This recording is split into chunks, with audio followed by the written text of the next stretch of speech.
पहला बेटा आपका क्रिस्टलाइन प्रॉपर्टीज में isomorphism.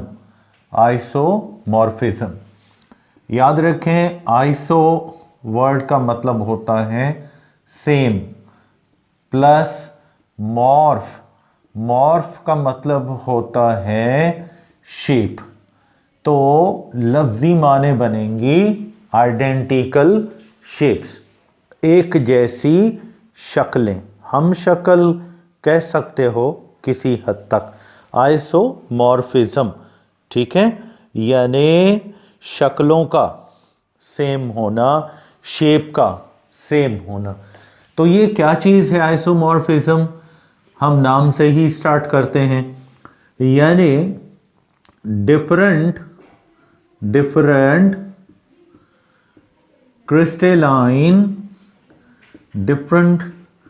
crystalline solids possess same or identical shapes of their crystals is called as isomorphism।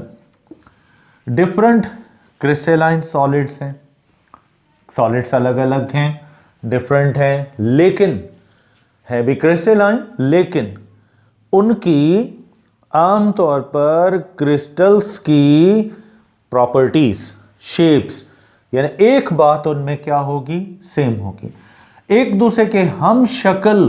Crystalline solid हम शक्ल, isomorphism हम शक्ल होना, एक जैसी शक्लें रखना, यानी क्रिस्टलाइन कंपाउंड्स तो हैं भी डिफरेंट, लेकिन उनके क्रिस्टल्स की शक्लें क्या हैं, एक जैसी हैं। तो इस प्रॉपर्टी को क्या कहेंगे, आइसोमॉर्फिज्म।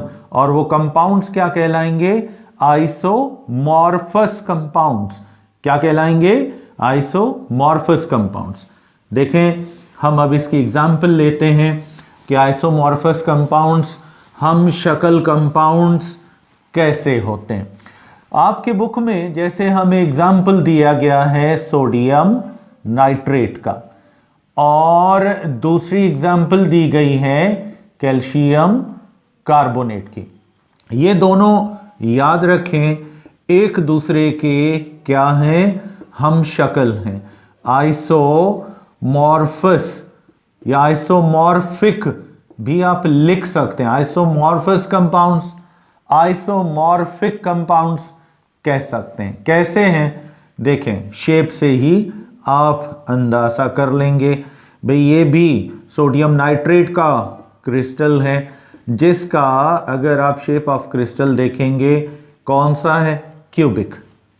इसी तरीके से हमने कैल्शियम कार्बोनेट उठाया, उसका भी हमने जब जायजा लिया तो पता चला कि वो भी शेप में क्या है, बिल्कुल इसी जैसा है, सोडियम नाइट्रेट जैसा है। किस जैसा है, सोडियम नाइट्रेट जैसा है। ये भी क्यूबिक है। तो अब देखें दोनों का फार्मूला यहां पर, बाकी सब चीजें अलग हैं, फार्मूला भी डिफरेंट, एटम भी डिफरेंट, आयंस भी डिफरेंट, लेकिन आप ये कह सकते हैं कि सेम और आइडेंटिकल। आइडेंटिकल माना एक जैसे, हम शक्ल एक जैसे, आइडेंटिकल शेप्स, इनके सिर्फ शक्लें एक जैसी, और वो भी किसकी, इनके क्रिस्टल्स की। इनके क्रिस्टल्स की शक्लें क्या हैं, एक जैसी हैं, इसलिए आपने इनको क्या कहा, आइसोमॉर्फस, आइसोमॉर्फिक कंपाउंड्स। शक्लें एक जैसी हैं लेकिन कंपाउंड अलग हैं, तो इस प्रॉपर्टी को आप क्या कहेंगे, आइसोमॉर्फिज्म। और ये कंपाउंड क्या हो गए, हम शक्ल हो गए, हम शक्ल हो गए, एक जैसे हो गए, एक जैसी शक्लों वाले कंपाउंड्स हो गए। ठीक है, अब आते हैं आइसोमॉर्फिज्म के कैरेक्टरिस्टिक्स क्या हैं, क्यों आइसोमॉर्फिज्म होती है, रीजन क्या है। चलें अब रीज़न को देखते हैं कि आइसोमॉर्फिज्म इनमें क्यों हुई। अभी आपने एग्जाम्पल लिया, अब रीज़न नोट कर लें कि आइसोमॉर्फिज्म क्यों होती है। रीज़न की तरफ जब आप जाएंगे तो आपको पता चलेगा। आप फार्मूले से शुरू करें। देखिए सोडियम नाइट्रेट इसमें, और दूसरा हमने कौन सा लिया, कैल्शियम कार्बोनेट। इसमें अगर हम देखें तो पहला आइटम यहां पर भी एक है, इसमें भी पहला आइटम यहां पर एक है, इसमें दूसरा आइटम नाइट्रोजन का ही पहला था, ये दूसरा, ये भी एक है। इसमें पहला कैल्शियम था, दूसरा कार्बन, ये भी एक है। उसके बाद ऑक्सीजन 3 है, इसमें भी ऑक्सीजन देखोगे तो कितने हैं, 3 हैं। तो आप ये कह सकते हैं कि यहां पर ये एक जैसे शक्लें क्यों बना रहे हैं, क्योंकि इनमें रेशो जो है फर्स्ट सेकंड थर्ड एटम्स का या आइंस का जो है वो क्या है, वो सेम है। Due to same ratio of ions in formula they can form the similar और identical shapes of their crystals. यानी रीजन मिल गया, कॉज मिल गया, ड्यू टू सेम और इक्वल रेशो, याद रखिएगा, रेशो ऑफ एटम्स, एटमों का हो, आइंस का हो, और मॉलिक्यूल्स या फिर मॉलिक्यूल्स का हो, दी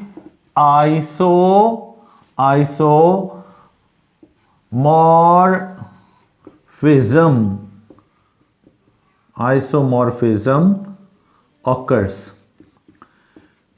अगर मतलब रेशो ऑफ एटम सेम हो गया, ठीक है, first second third same ratio हो गया, लिहाजा सेम रेशो की वजह से क्या हुआ, शक्लें एक जैसी हो जाती हैं। सेम रेशो आता है, सेम रेशो ना आता तो शायद शक्लें एक जैसी इनकी ना बनती। तो आइसोमॉर्फिज्म का सबब क्या हुआ, फार्मूला के अंदर अगर डिफरेंट एटमों के फार्मूले हैं, अलग कंपाउंड है, नेचर हर बात अलग है, लेकिन रेशो फर्स्ट सेकंड थर्ड क्या हो गया, सेम।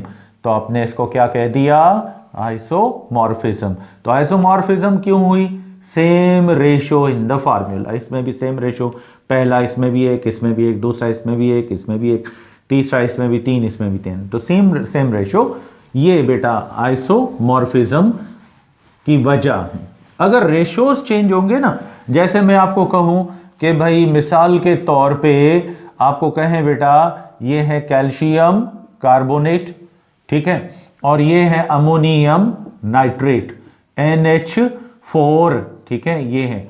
अब बताएं क्या इनकी शक्लें सेम होंगी, यानी यहां पर आप कह सकते हैं नो आइसोमॉर्फिज्म, यहां पर आइसोमॉर्फिज्म पॉसिबल नहीं है, एक जैसी शक्लें नहीं बनेंगी। क्यों, क्योंकि यहां फर्स्ट सेकंड और थर्ड एटम्स जो हैं ये क्या हैं, डिफरेंट रेशोज हैं, किसके, एटम्स के, आइंस के, मॉलिक्यूल्स के, क्या है बेटा, डिफरेंट रेशोज हैं। जहां रेशोज डिफरेंट होंगे वहां कभी भी याद रखें शेप सेम नहीं बनेगी, शेप सेम नहीं बनेगी।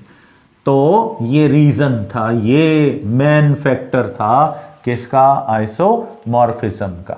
अब आते हैं कि इन आइसोमॉर्फिक कंपाउंड्स, याद रखें जो कंपाउंड्स क्या हैं, आइसोमॉर्फिक हैं, आइसोमॉर्फस कंपाउंड्स हैं, इनमें क्या होगा, सिर्फ ओनली आप कह सकते हैं कि shapes of crystals are identical. सिर्फ क्रिस्टल्स की शक्लें एक जैसी होंगी, क्रिस्टल की शक्लें एक जैसी होंगी, बाकी कोई बात एक जैसी नहीं होगी। वाइल बोथ कंपाउंड्स, दो या दो से ज्यादा कंपाउंड्स हैं, बोथ कंपाउंड्स, या मैं आइसोमॉर्फिक लिख दूं, वाइल आइसोमॉर्फिक अगर ये लिखें ज्यादा बेहतर है, isomorphic compounds possess all different properties, all physical भी लिख लें एंड केमिकल, यानी ना तो फिजिकल प्रॉपर्टीज सेम होंगी और ना ही इनकी केमिकल प्रॉपर्टीज ये क्या होंगी, ये सेम होंगी। यानी ये आइसोमॉर्फस कंपाउंड्स पजेस, याद रखें, सिर्फ शेप्स क्या होंगी, सेम होंगी।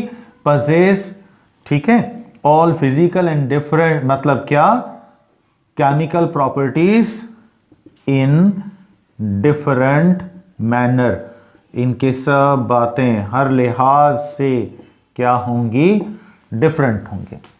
सिर्फ प्रॉपर्टीज में शक्ल सेम होगी। देखो सोडियम नाइट्रेट की शेप, कैल्शियम कार्बोनेट की सिर्फ शेप सेम है, लेकिन इनकी कोई और बात, कोई केमिकल, कोई फिजिकल प्रॉपर्टी सेम नहीं होती है।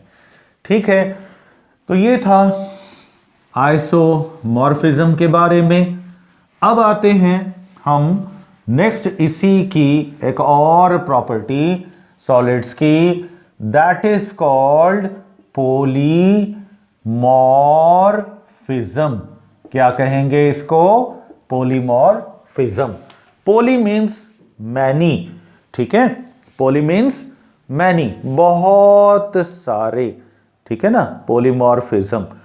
पॉली लफ्ज अगर आप लेंगे, वर्ड लेंगे, तो इसका मतलब है मैनी, ठीक है, प्लस मॉर्फ, मॉर्फ का मतलब होता है शेप, तो लफ्जी माने क्या हो गई, मैनी शेप्स, बहुत सारी शक्लों वाले, ठीक है, मल्टी, मतलब शेप्स इनकी बहुत सारी हो सकती हैं, यानी कंपाउंड यहां एक ही होगा और उसके क्रिस्टल्स की शक्लें बहुत सारी होंगी। क्या होंगी, बहुत सारी।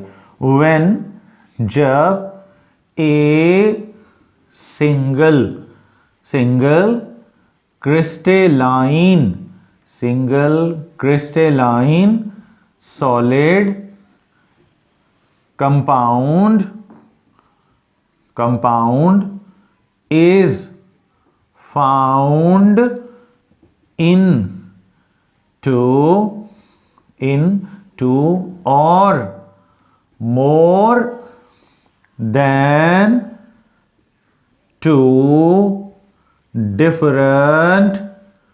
different shapes of their crystals। ऐसा कंपाउंड एक ही है, सिंगल क्रिस्टलाइन कंपाउंड है, और ये एक या एक से ज्यादा उसके क्रिस्टल्स हैं, ठीक है, एक से ज्यादा शक्लों में मिल रहा है, ठीक। इट इज कॉल्ड, इसको कंपाउंड को क्या कहोगे, एज पॉलीमॉर्फिक कंपाउंड, इसको पॉलीमॉर्फिक कंपाउंड कहेंगे। एंड फेनोमेना, और इस अमल को इज कॉल्ड, इसको कहेंगे क्या,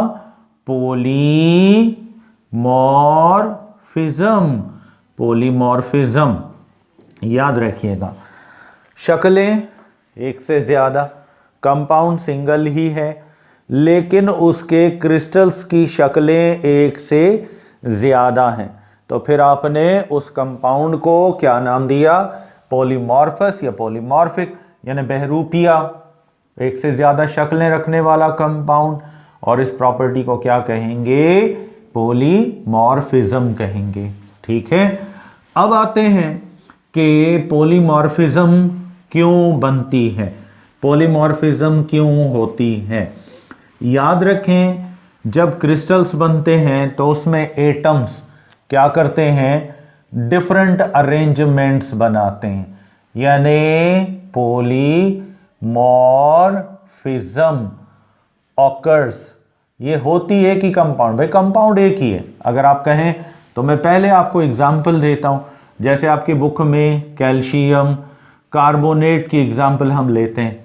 इसमें हम देखेंगे कि कैल्शियम कार्बोनेट कंपाउंड तो एक ही है, लेकिन इसके क्रिस्टल्स की अगर आप शेप्स देखेंगे तो इसके क्यूबिक फॉर्म भी है और इसके साथ साथ इसके क्रिस्टल की शक्ल कौन सी है, रोम्बिक भी है। कौन सी शेप है, रोम्बिक फॉर्म में भी ये क्रिस्टल मिलता है।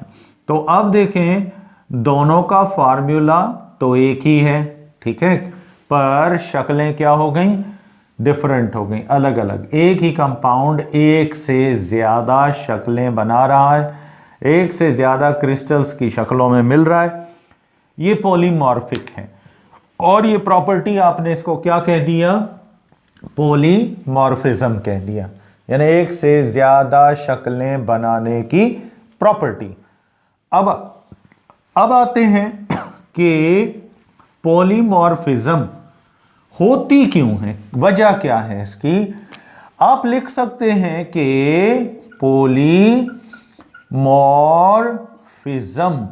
Polymorphism is due to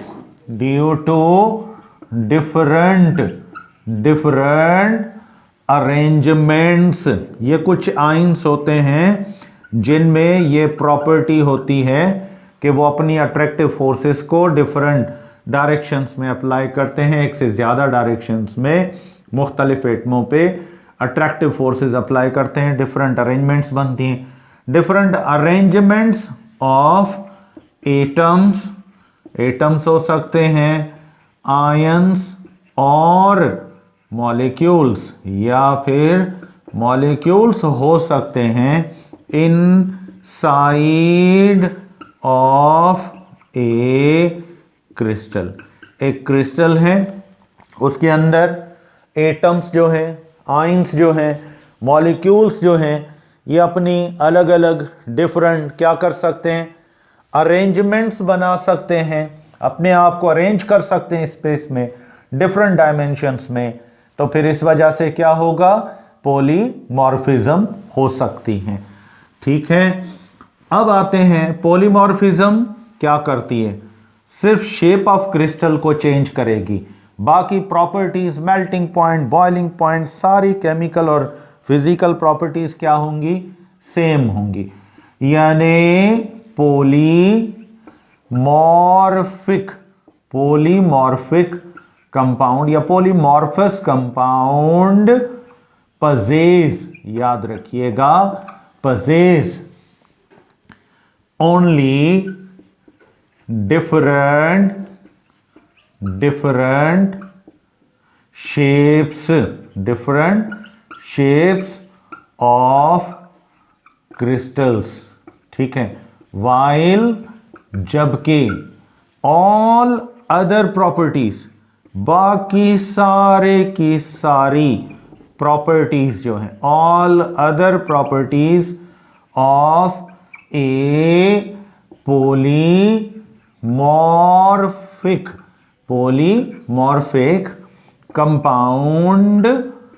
compound remains same।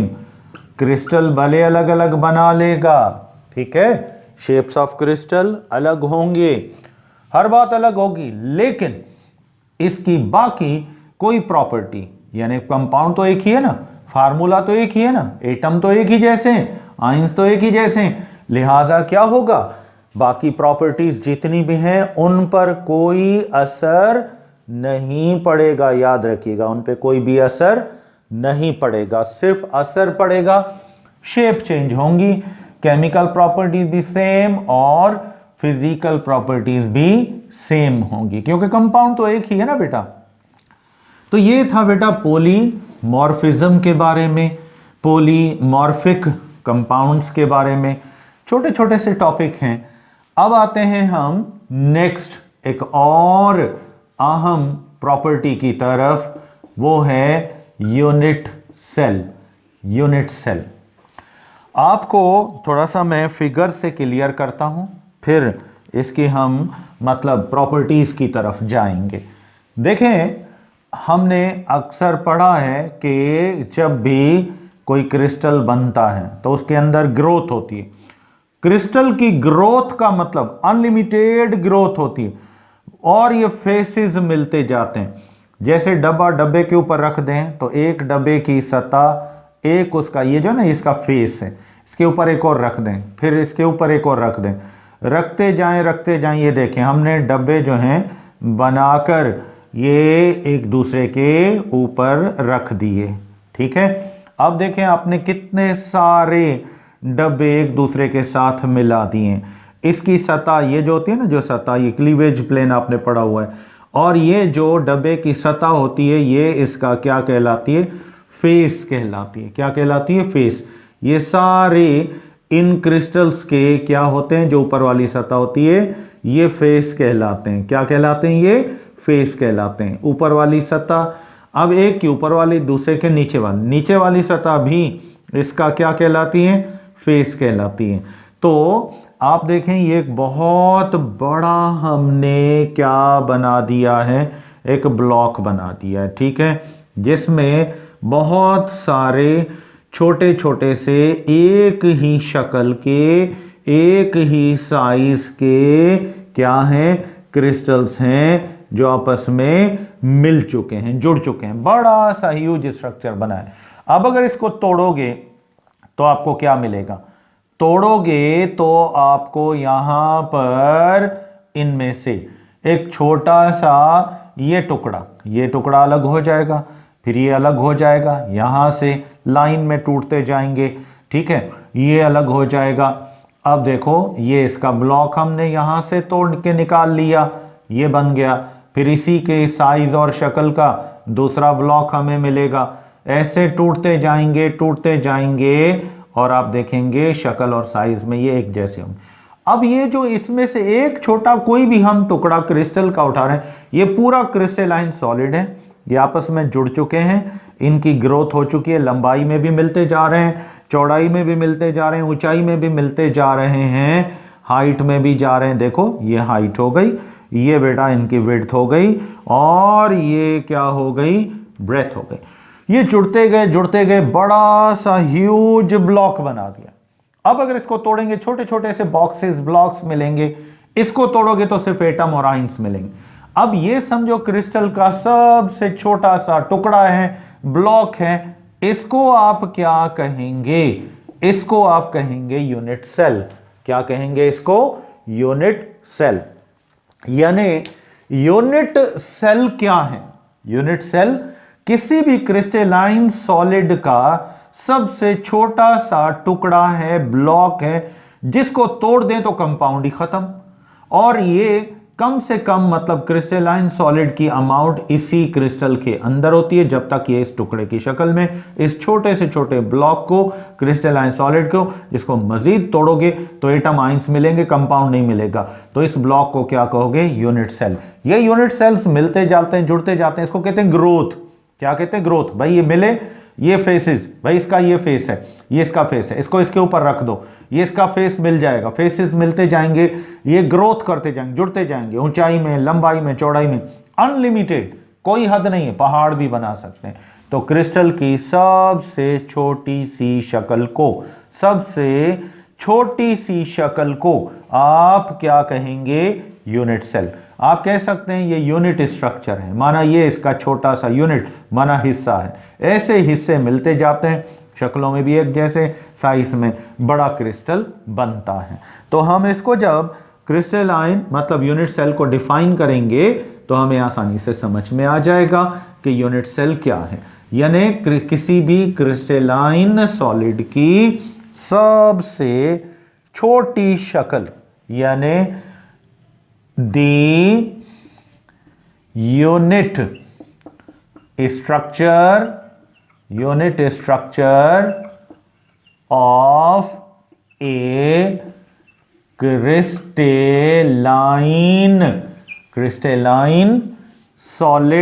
crystalline solid is called as a unit cell.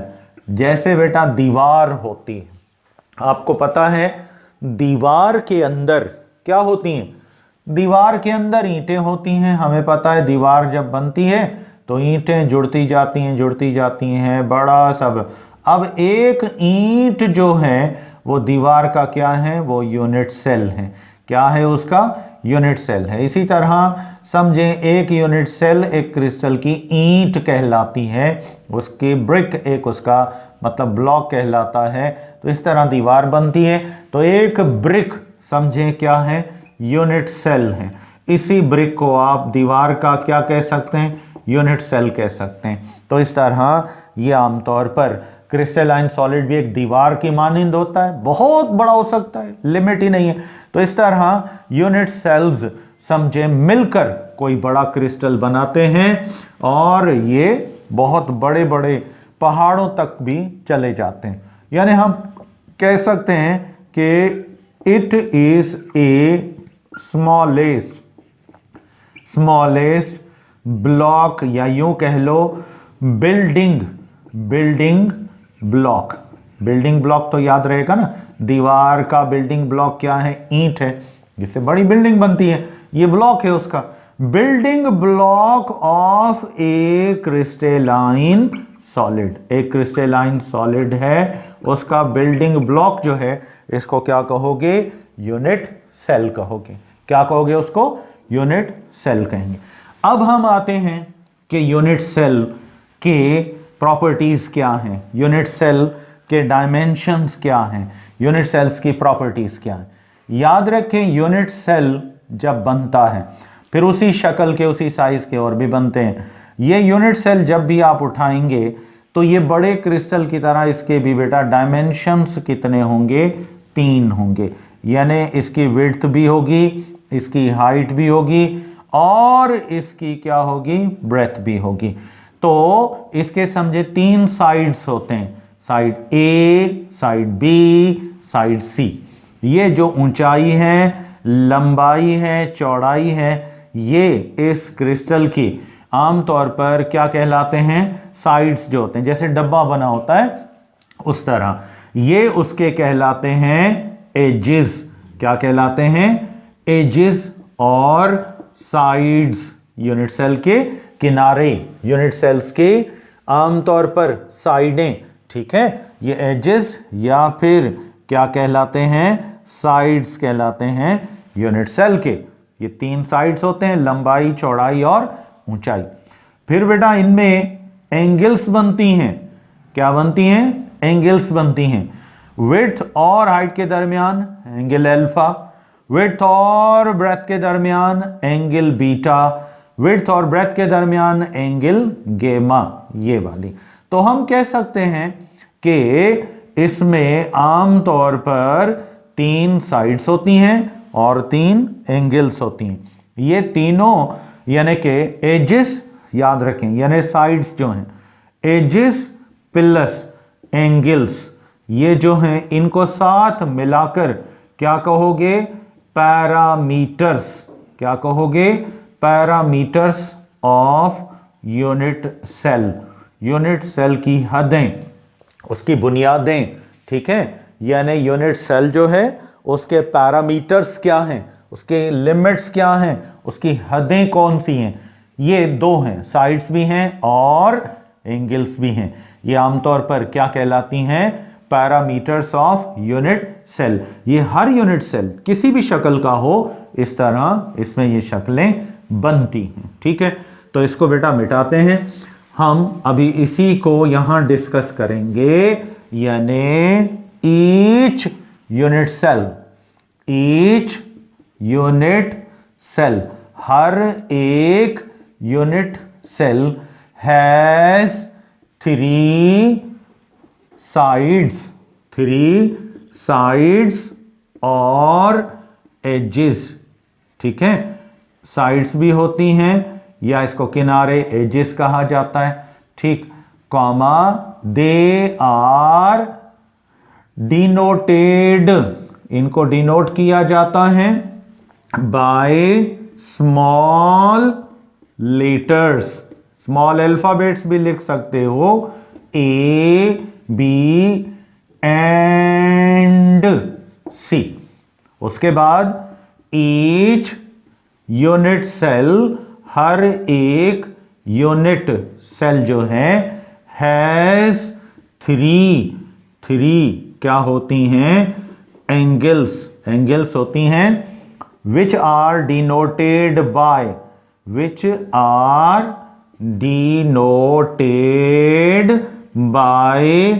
Greek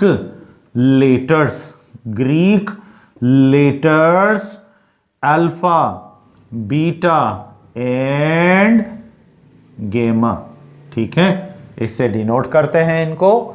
ठीक है, याद रहेगा आपको, शाबाश, नोट करें बेटा इसको।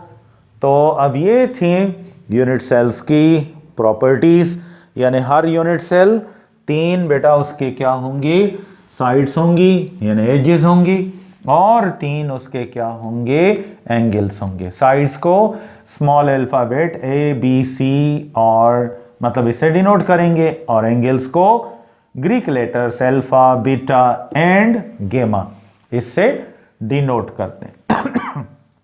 मिटाएं बेटा इसको। तो ये था यूनिट सेल। अब यूनिट सेल्स जो हैं, इससे छोटा स्ट्रक्चर क्रिस्टल में नहीं बनता, याद रखिएगा। आपसे कोई पूछे क्रिस्टल की सबसे छोटी शक्ल कौन सी होगी, तो आप क्या बताएंगे? आप कहेंगे यूनिट सेल। आपसे कहें क्या यूनिट सेल से कोई और छोटा स्ट्रक्चर हो सकता है? आप कहेंगे कभी भी नहीं, ये पॉसिबल नहीं है। ठीक है, अब आते हैं, इसी की एक और प्रॉपर्टी है, इसको आप कहते हैं क्रिस्टल लैटिस। क्रिस्टल लैटिस कह सकते हो। ठीक है, क्रिस्टल लैटिस कह सकते हो, या फिर मैं यहां नीचे लिखूंगा हमारा नेक्स्ट मतलब इसी का, क्रिस्टलाइन सॉलिड्स की प्रॉपर्टी कौन सी है? क्रिस्टल लैटिस कह लो, और स्पेस लैटिस। क्रिस्टल लैटिस और स्पेस लैटिस, ये क्या चीज है? अब बहुत सारे छोटे क्रिस्टल्स यानी यूनिट सेल्स जो हैं, ये आपस में क्या होंगे? कंबाइन होंगे, और फिर ये क्या करेंगे? एक बहुत बड़ा क्या बना लेंगे? ब्लॉक बना लेंगे। इस ब्लॉक को नेटवर्क कहते हैं, जाली को। जैसे दीवार ईंटों से मिलकर बनती है, दूर से दीवार ऐसे नजर आती है जैसे कोई जाली बनी हुई है। क्या नजर आती है? जैसे कोई जाली सी बनी हुई है। तो यहां पर भी वही पोजीशन है। तो ये बहुत सारे यूनिट सेल्स मिल गए, लंबाई में, चौड़ाई में और ऊंचाई में, एक पूरा जाली की तरह का स्ट्रक्चर बना दिया। अब इस स्ट्रक्चर को आप क्या कहेंगे? इसको आप कहेंगे क्रिस्टल लैटिस। लैटिस का मतलब होता है जाली, नेटवर्क का मतलब भी होता है जाली। तो ये असल में क्या है? ये इसमें जो छोटे छोटे ब्लॉक्स होते हैं, ये असल में क्या होते हैं? Unit cells. तो आप याद रखें, ये लैटिस, ये ब्लॉक, बड़ा क्रिस्टल, बड़ा पहाड़, ये असल में मुश्तमिल किस पर है? यूनिट सेल्स में। इसको तोड़ोगे क्या मिलेंगे? यूनिट सेल्स मिलेंगे। क्या मिलेंगे? Unit cells. तो ये यूनिट सेल्स के ग्रुप को जो लंबाई, चौड़ाई और ऊंचाई में आपस में कंबाइन हो जाएं, जुड़कर एक बड़ा सा नेटवर्क, बड़े जाली की तरह का स्ट्रक्चर बनाएं, इसको क्या कहोगे? Crystal lattice. या फिर इसको दूसरा नाम कौन सा दोगे? स्पेस लैटिस कह सकते हो। ठीक है, नाम दे सकते हो। तो हम इसको अब डिफाइन करेंगे कि क्रिस्टल लैटिस क्या है, स्पेस लैटिस क्या है, किस तरह बनता है। तो आप इसमें लिख सकते हैं, व्हेन, जब large number of unit cells combine together, आपस में मिल जाएं, combine together to form a network, a network of crystalline या network of unit cells, unit cells का एक पूरा जाल बना लें, और क्रिस्टल सॉलिड, क्रिस्टल के सॉलिड का बना लें। It is called as a crystal, या इट इज कॉल्ड एज या known as crystal lattice, crystal lattice और स्पेस लैटिस। क्रिस्टल लैटिस कह सकते हो, स्पेस लैटिस कह सकते हो। बहुत सारे यूनिट सेल्स हैं, मिल गए, ब्लॉक बना दिया, एक जाल सा बना दिया, दीवार सी बना दी। आपने इस पूरे ब्लॉक को लाखों करोड़ों की शक्ल में ग्रुप बना, आपने नाम क्या दे दिया इसको? क्रिस्टल लैटिस या स्पेस लैटिस दे दिया। तो बड़ा क्रिस्टल जो होता है वो क्रिस्टल लैटिस कहलाता है। छोटा क्रिस्टल जो होता है, सबसे छोटा, जो माइक्रोस्कोप के जरिए देख सकते हैं, उसको यूनिट सेल्स कहते हैं। तो यूनिट सेल छोटे होते हैं, क्रिस्टल की सबसे छोटी शक्ल। बड़ी शक्ल को क्या कहोगे? स्पेस लैटिस या क्रिस्टल लैटिस। ठीक है, अब आते हैं लास्ट में, आपका टॉपिक है क्रिस्टल सिस्टम। क्या नाम है उसका? क्रिस्टल सिस्टम और टाइप्स ऑफ क्रिस्टल्स। ठीक है, क्रिस्टल सिस्टम और टाइप्स ऑफ क्रिस्टल्स। याद रखें, ये आपके वैसे तो रिड्यूस सिलेबस में तो नहीं है, लेकिन हम इसको अलग से एक लेक्चर बनाएंगे जिसमें हम इनको डिस्कस करेंगे। यहां पर मैं आपको बता देता हूं कि ये असल में क्या है, क्रिस्टल्स की अक़साम किस हिसाब से? With respect to shapes of crystals, यानी क्रिस्टल्स की शक्लों के एतबार से क्रिस्टल्स की टाइप्स कितनी हैं। याद रखें, ये कोई ज्यादा नहीं है। सारे दुनिया के अंदर जितने भी क्रिस्टलाइन सॉलिड हैं, इनके यूनिट सेल्स को उठाओगे, क्रिस्टल को उठाओगे, तो आप कह सकते हो कि शक्ल के एतबार से there are 7 types of crystals. कितने टाइप्स के क्रिस्टल्स हैं? 7 types of crystals with respect to shapes of crystals, यानी क्रिस्टल्स की शक्लों के एतबार से इनकी कितनी टाइप्स हो सकती हैं? टोटल 7 किस्म के क्रिस्टल्स बन सकते हैं। कौन से बन सकते हैं? 7 किस्म के क्रिस्टल्स बन सकते हैं। अब ये इससे मुराद क्या होगी? हम कोई भी क्रिस्टलाइन सॉलिड उठाएंगे, लाजमन चौरस होगा, तिकोन होगा, हेक्सागोनल होगा, हेप्टागोनल होगा, रोम्बिक होगा, मोनोक्लिनिक होगा, ट्राइक्लिनिक होगा। तो इनमें आखिर ये शक्लें तब्दील क्यों करते हैं, डिफरेंट क्यों होते हैं? याद रखिएगा कि ऑल टाइप्स ऑफ क्रिस्टल्स, हर किस्म के क्रिस्टल यानी कि क्रिस्टल्स जो होते हैं, हैव या पजेज, याद रखें, हैव 3 एजेस। इनके 3 बेटा साइड्स होती हैं, एजेस और साइड्स, जैसे मैंने आपको पहले बताया था, साइड्स एंड 3। और ये भी याद रखिएगा, इनकी 3 क्या होती हैं? एंगल्स होती हैं। क्या होती हैं? एंगल्स होती हैं। याद रखें, 3 एंगल्स और 3 साइड्स। तो आप फिर फर्क क्या हुआ, फिर डिफरेंस क्यों है? Why there is a difference. फिर ये शक्लें अलग अलग क्यों हैं, डिफरेंट क्यों हैं? बहुत आसान सा, सिंपल सा इसका लॉजिक है। याद रखें, हर मतलब क्रिस्टल में होता क्या है? होता यह है कि जो भी क्रिस्टल बनेगा उसके पैरामीटर एक ही जैसे, मतलब उसमें हर सिस्टम में 3 क्या होंगे? साइड्स होंगे। ठीक है, ए, बी और सी। फिर एंगल अल्फा, फिर एंगल अल्फा, फिर बीटा और एंगल गेमा। तो अब ये अक्सर यहां पैरामीटर्स यूं लिखे जाएंगे, angle A, side A, side B और साइड सी। अगर ये इक्वल नहीं है तो हम यहां यूं कर देंगे।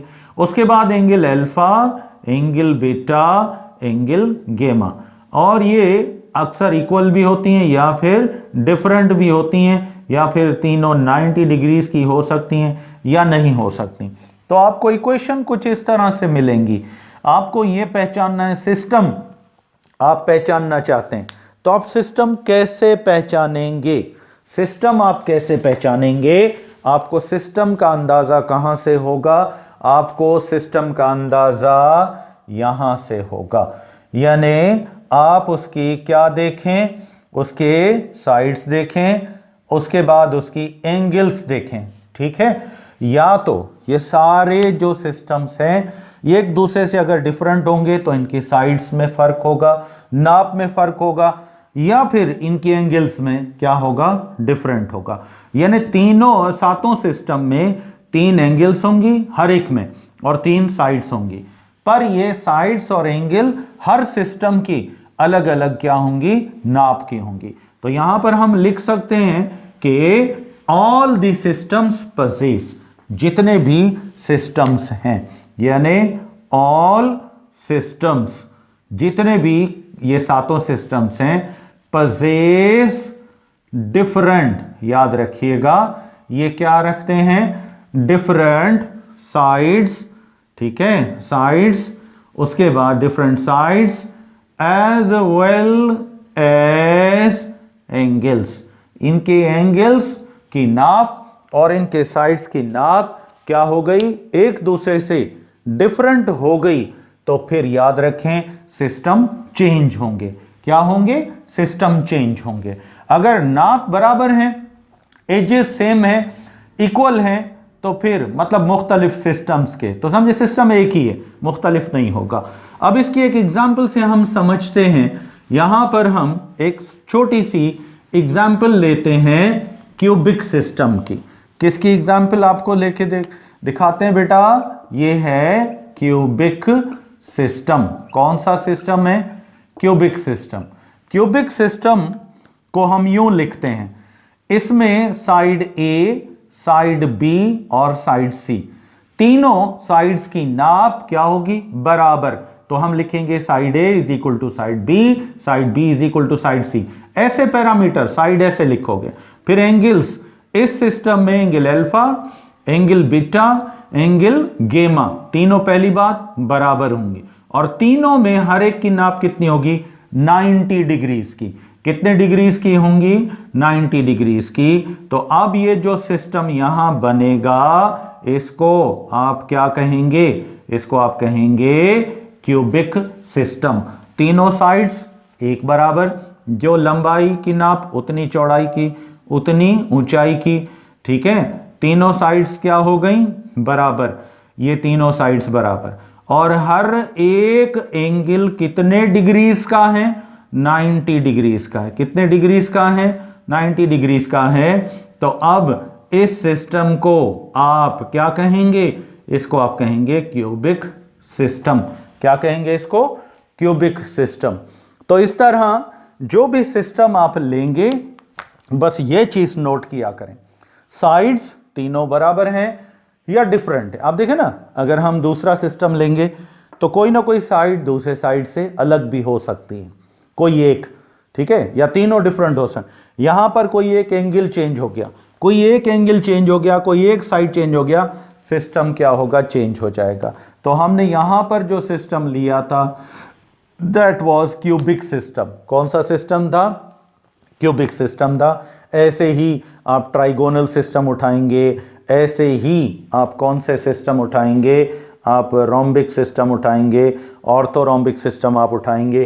तो ये आप बुक में मौजूद हैं, हम और लेक्चर्स बनाएंगे इन पर, लेकिन आपके चूंकि हाल फिलहाल सिलेबस में इनका कोई जिक्र नहीं है, रिड्यूस्ड कोर्स में आपको ये थोड़े से इन्होंने हटा दिए हैं। बहरहाल यहाँ पर आज आपका लेक्चर ख़त्म हो गया। तो साथ में आपका चैप्टर नंबर 2 भी ख़त्म हो चुका है अपने कोर्स के हिसाब से। तो अगर इसमें और डिफ़िकल्टीज़ हों तो जैसे आप राब्ते में हैं, कोशिश करें इन वीडियोस को आप बार बार देखें ताकि आपकी जो डिफ़िकल्टीज़ हैं वो रिमूव हो जाएं। तो बेटा यहाँ पर आप मुझे इजाज़त देंगे, नेक्स्ट लेक्चर तक आपकी खिदमत में फिर आएंगे। टिल देन अल्लाह हाफिज़।